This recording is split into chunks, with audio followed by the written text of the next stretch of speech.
On this day, 9th of November, 1917, Jerusalem surrenders to British forces, and the Turks are driven out.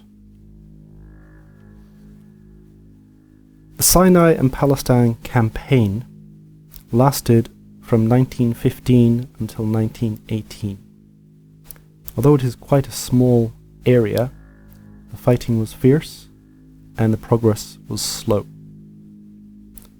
1915, when the Ottoman Empire declared war on the Entente powers, Turkish forces attempted to raid the Sinai area and take the Suez Canal. They failed in this, but this was a great risk to the Allies. The Suez was needed to keep the lines of communication, trade, and transport of troops and war material from Europe to Asia and Australia. If the Central Powers had taken the Suez Canal, they would have dealt a great blow to the Allies and to the British Empire itself. Egypt, before 1915, was officially still a part of the Ottoman Empire.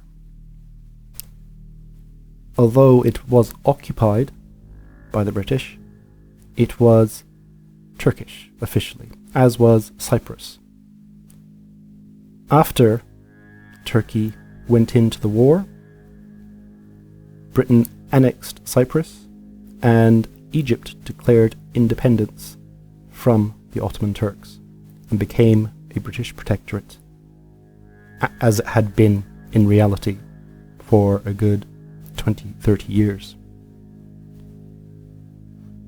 So, after failing to take the Suez Canal, the British realized they needed to campaign in the Sinai to take it back, to prevent any more raids on the Suez, and to push into Turkish Palestine. It was a slow campaign, and throughout 1916, fighting continued in the Sinai. And it was only in January 1917 that the British recaptured the Sinai Peninsula, with help from various imperial troops as well as the Egyptians themselves. In March and April of 1917, there were various battles in Gaza, which were finally won, and that was followed then by a period of stalemate, which lasted until the Battle of Beersheba, the 31st of October, when the British finally pushed the Turks out of that place. At this point, the Arab uprisings in the Hejaz and modern-day Jordan, well, they were able to now cooperate with the British directly after Beersheba. The aim was to push the Turks as far into Syria as possible.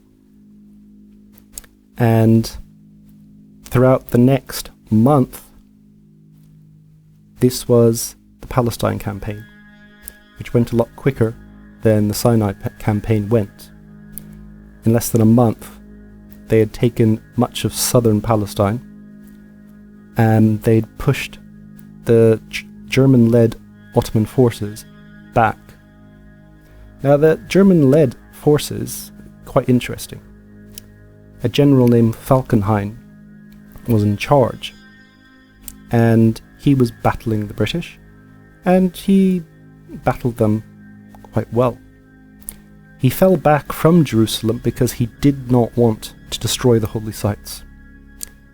And he also prevented the Turks from taking the Jews out of Palestine in a similar way that they'd taken the Armenians out of the area near Russia, which then led to the Armenian genocide. So it's quite possible that this German general, who had been on the Eastern Front and the Western Front, prevented a Jewish massacre. because they would have been force marching all the Jews out of Palestine in the middle of winter, which in that part of the world can get quite cold. So, a German protected the Jews in the First World War, as some Germans also tried to protect the Armenians in other parts of the Turkish Empire.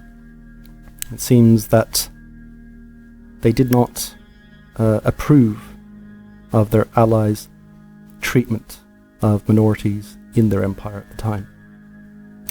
How things would change over the next 20 years.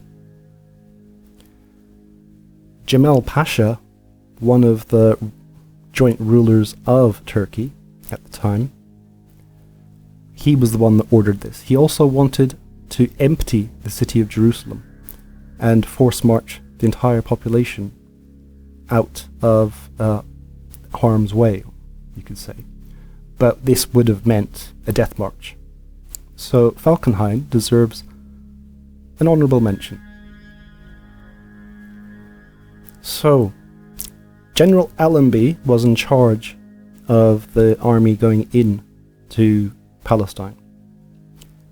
And the battle for Jerusalem began properly on the 17th of November and would continue until the 30th of December. It took a while to clear the Central Power forces from the area around Jerusalem itself. But it was on the 9th of November 1917, after Falkenhayn had withdrawn his troops and declared Jerusalem an open city, that the mayor came out, offered his surrender to the British forces. It was finally accepted, and 2 days later, General Allenby himself walked into Jerusalem. He decided he would forego a horse or a vehicle because this was such an important religious city, and he decided that it needed a bit of humility. Good PR, by the way, General Allenby. And this would mark the first time in 673 years since a Christian had ruled the city. Long time. There were, of course, celebrations at this victory. This came just before Christmas. Lloyd George declared that this was an early Christmas present for the British people. Americans declared it a victory for Christians all around the world, and celebrated it in a way that would seem strange to us now. But back then, people weren't as ashamed or embarrassed of their religion or their countries. And so, a great victory, a momentous PR victory. Jerusalem is taken and surrenders to British forces on this day in 1917. So, if you like these videos, come back tomorrow for more. Subscribe, comment, and like.